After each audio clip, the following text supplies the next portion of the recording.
Bonsoir à toutes, bonsoir à tous. Cette vidéo aujourd'hui est un témoignage un témoignage d'amour, un témoignage d'amour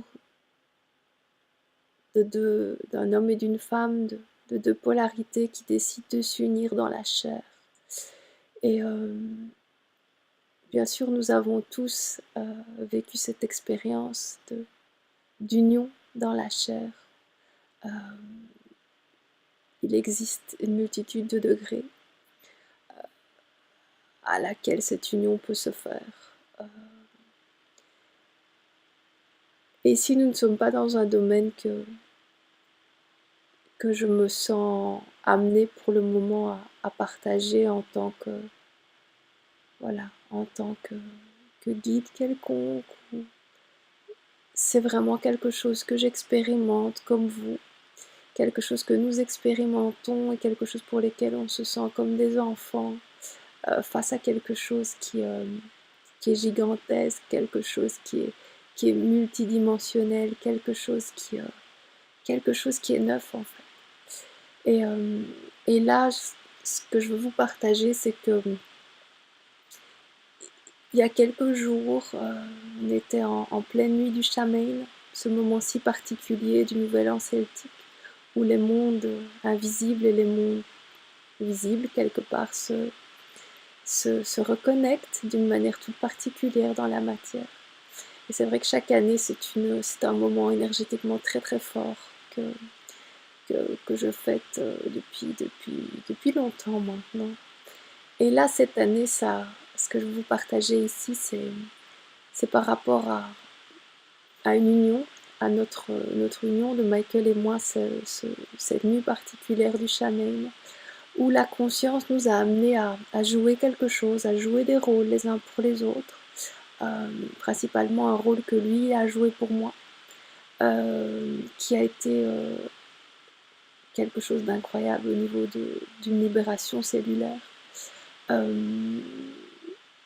Et ce qui est particulier, ce pourquoi je veux vous le partager, c'est parce que ça n'aurait jamais été possible de voir qu'il y avait un cadeau derrière cette porte pour moi.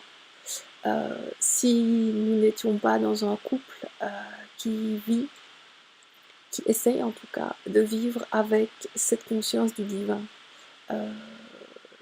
quotidienne. Ce n'aurait pas été possible si nous ne vivions pas dans un couple où nous avons conscience que nous jouons des rôles les uns pour les autres. Parce que l'illusion était très très forte. Et l'illusion, c'est-à-dire le rôle que nous devions jouer, était un rôle qui était impossible à jouer si on écoutait le mental qui ne vous disait qu'une seule chose, c'était de faire demi-tour, qui avait mis en place toute sa mécanique cérébrale extrêmement performante pour vous faire changer d'avis. Parce que aucune cellule de votre corps n'avait envie de faire ce qu'on a été amené à faire. Et ici, je ne vais pas vous partager en détail ce qu'on a fait parce que c'est pas quelque chose qu'on a envie de mettre sur vidéo. Simplement, sachez que c'était un acte, voilà, c'était une union sexuelle qui était vraiment pas plaisante du tout. Que ni lui ni moi, nos égos respectifs n'avaient aucune envie de faire.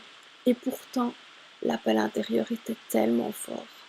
Et c'est la première fois, parce que nous sommes habitués à jouer des rôles les uns pour les autres, on est habitués à savoir que derrière tous ces rôles que nous jouons, c'est une opportunité toujours de recontacter plus l'amour, de se refusionner l'un avec l'autre et chacun avec soi, de se refusionner avec la source et avec la vie. Mais là, la forme que ça a pris était quelque chose qui était entièrement neuf. Les énergies du chaman ont dû jouer par rapport à la force de l'illusion qui était là. Mais en tout cas, c'est en suivant notre voie intérieure et en faisant ce qu'un ego n'aurait jamais voulu faire, que j'ai pu libérer quelque chose qui était là depuis. Très honnêtement, j'ai eu des révélations, des libérations, ma vie durant, des choses très fortes et très très belles. Mais ce qui s'est passé là était encore autre chose. parce que ça s'est passé, c'était une libération cellulaire, une libération atomique au niveau des atomes, et qui, voilà, et qui ne s'est pas passé dans un drame émotionnel, qui ne s'est pas passé dans une extase divine, qui ne s'est pas passé dans une méditation profonde, dans un voyage chamanique, non. Ça s'est passé dans la conscience que quelque chose devait se faire et dans la, la confiance absolue de suivre les pas de notre âme, même si tout laissait croire qu'il fallait surtout pas emprunter ce chemin. Et c'est cet amour qui nous lie, qui est un amour duquel parfois on perd la trace tellement il est profond et à la fois tellement parfois il est imperceptible, tellement il nous amène à jouer tous ces rôles et à faire un travail intérieur profond et continu pour, voilà, pour ouvrir tous ces espaces intérieurs et pénétrer toutes ces grottes, tous ces lieux sacrés intérieurs, toutes ces zones d'ombre. C'est vraiment à travers cette conscience que quand le divin nous parle, on peut faire confiance parce qu'on a emprunté ce chemin et qu'on a confiance et qu'on reconnaît les illusions. Ce qui ne veut pas dire qu'on ne vit pas les illusions, mais on les reconnaît parce qu'on est connecté à l'intérieur. C'est à travers tout ça que cette libération a pu se faire. Donc voilà, au jour d'aujourd'hui, j'ai libéré quelque chose qui était là depuis avant ma naissance. Voilà, et pour ceux qui me connaissent, vous savez que je suis hypnothérapeute en hypnose de régression, donc j'en suis pas à ma première libération énergétique de quelque chose qui s'est passé dans une vie antérieure. Mais par contre, c'est la toute première fois que ça se libère à travers un acte sexuel conscient. Et la puissance de ce que ça a amené dépassait toutes les libérations énergétiques que j'ai eues jusqu'ici. Et donc voilà, pour nous, c'est un nouveau chemin qui s'ouvre. On n'est pas dans une recherche, on ne suit pas une tradition tantrique, on ne fait même rien du tout en tantra. On laisse juste venir les choses qui viennent en nous, mais je dois dire que j'ai entrouvert ce que pouvait être une libération tantrique. Et pour moi, c'est quelque chose de tout neuf qui s'est ouvert là, et je reconnais à quel point c'est un outil extrêmement difficile à appréhender, surtout quand on n'a absolument pas de connaissances, ni de guidance, ni voilà.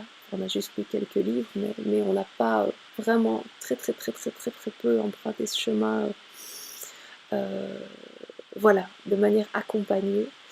Et je mesure la beauté de cet outil et en même temps sa difficulté à l'appliquer. Et donc voilà, c'est juste pour vous partager un petit message d'espoir pour tous les couples un message d'amour pour tous les couples qui parfois se perdent dans les rôles et qui finissent par croire que l'autre n'est pas adapté, que l'autre n'est pas la bonne personne. N'en croyez rien. Continuez à écouter à l'intérieur. On ne se choisit pas par hasard, on n'est pas amoureux par hasard, on s'amène quelque chose. Et donc continuez ce chemin du couple en conscience et vous allez voir que les cadeaux qui sont derrière n'en finissent de s'arrêter. Il y en a de toutes les sortes et principalement derrière les portes que vous ne voulez pas ouvrir. Voilà. Merci d'avoir écouté ce témoignage et bonne chance à chacun et à chacune.